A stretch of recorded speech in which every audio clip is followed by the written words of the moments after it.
Yes, Christodoulou, 2019 European and National Triathlon Champion in my age group. And in today's video, I'm talking about the benefits of hill training in your running.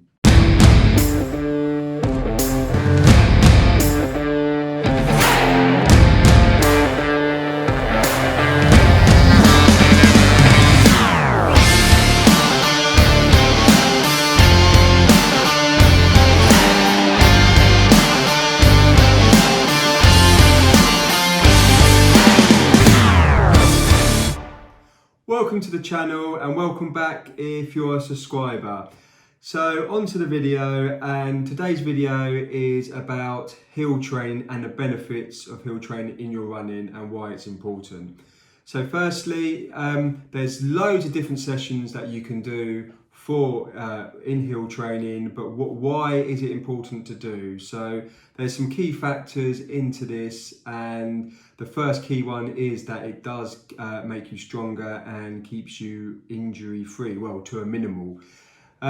With any sort of hill training, you've got to do it right. So the first thing is that it does change your cadence, and with your cadence, if you do too much, it will affect the way that you run. So when you're running on the flat, it can cause problems. So you have to bear in mind and be careful of that. And all the pros around the world don't do hill training too much every week, pounding and pounding, because you don't want to get injured.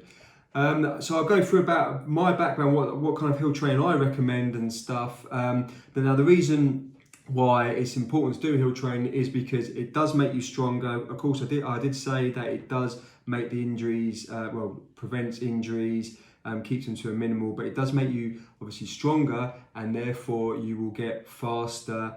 And you'll see this when you're running in your races or you're trying to beat your goals. Now, there's loads of different kind of structured sessions that you can do, and I'm going to go through some key sessions that I like to do and will benefit you. And because you're running longer, you're running hard, and also you keep that VO2 higher. Because you're in the longer heart rate zone, because you're pushing harder and your body's really trying to push, that is hugely beneficial in your training. But you have to do it right. So the way I say, I always say to my athletes, and my coaches tell me, that when you do run, you need to run up the hill at a faster cadence, so smaller steps but faster steps. So a lot of people think that they have to run and they have to stretch out their legs to cover more distance, but that's not the case. That could end up pulling something, or you end up going slower as well. So you need to master smaller steps when running uphill. Just like when you run downhill, you would change the way you run slightly. You maybe your balance with your arms, and you have longer strides. But it's different uphill. Because you're going up like that, so you need to make sure that it's shorter steps, and that will make you go quicker as well. And therefore, when you're running on the flat, you'll be able to run quicker. So that's the thing. So smaller steps, faster cadence when you're going up the hill. Obviously, it's going to be a bit harder because you're running up the hill.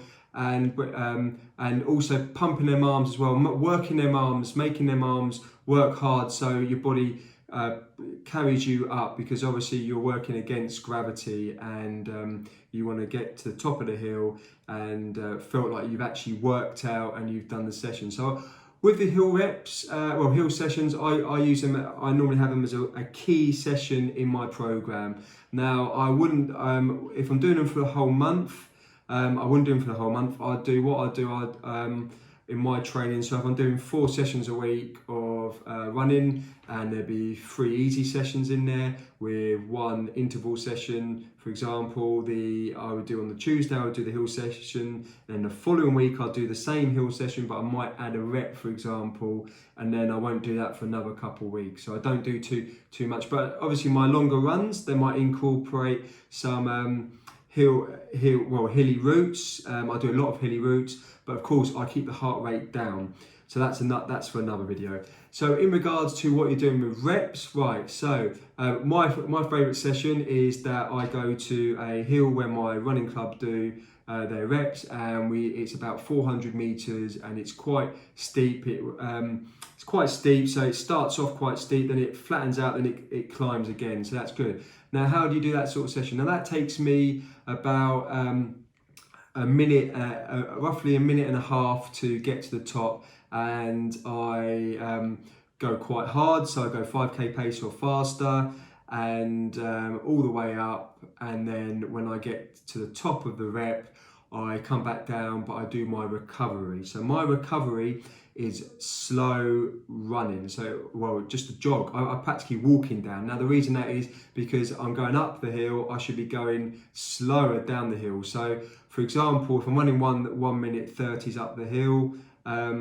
I'm going to be running on the way back down at least a minute slower. So you should never be as faster, and you should never be overtaking someone down the hill in your recovery, because recovery is important in your reps, because that's where you get the improvement, and otherwise the session is different. So that is hill reps for me. So I do 8 to 10 of them, but I do build them up, and yeah, it's a really good session. Now, another hill session you could do sprints. So you could do like again, I could use the 400 meter hill circuit I use, and you can do 10 seconds or to a lamppost flat out, then come back down. Then you could do half of it, and then a bit slower pace, but then go up a bit higher, or half of that rep, and then you could build up again, and then the following rep you can go 3/4 away, and then the 4th rep you can go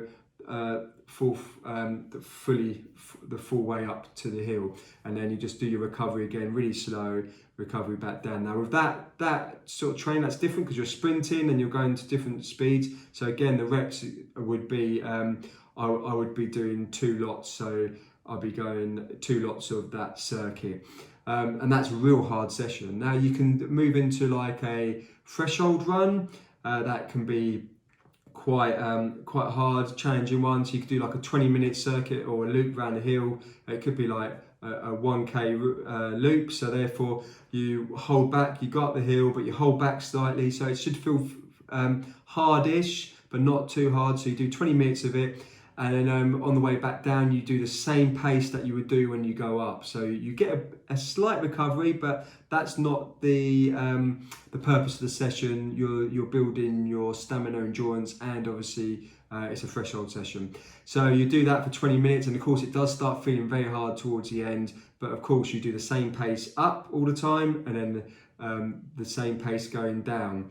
And you're both equal. So obviously it's harder up, but when you're coming down, you're being pushed down because of the hill, but you're getting slight recovery. But yeah, again, as I said, the same sort of pace. Now with that, because it's the same sort of pace, it does feel better on the way down, but it does get very hard, and it should feel hard towards the end, and that's how you're doing it right. But you should be able to sustain the pace. So you should be able to sustain the reps for the whole duration. And I normally throw in a mile easy warm up and mile easy warm down. So that's sort of the benefits for hill session. Now I used to do hill sessions quite a bit, and I still do. And what I found, especially in cross country races, that I was really strong, especially up the hills, and I was able to maintain the pace and run a lot faster, and I was placing a lot higher. So that's a bit of background, some hill rep sessions, what to do, some hill sessions to do, and of course I've told you the benefits as well. So fast cadence, of course smaller steps, and you'll be able to get up the hill faster than you would if you were to yank your feet, longer strides. So that's the video. So that's a wrap for the video, and I hope you guys enjoyed the video. Please let me know what kind of hill sessions do you do, and like and subscribe to the channel, and thanks for watching, guys. And the champions of this age group category, Henrietta Pacific and Yiannis Christodoulou. Christodoulou.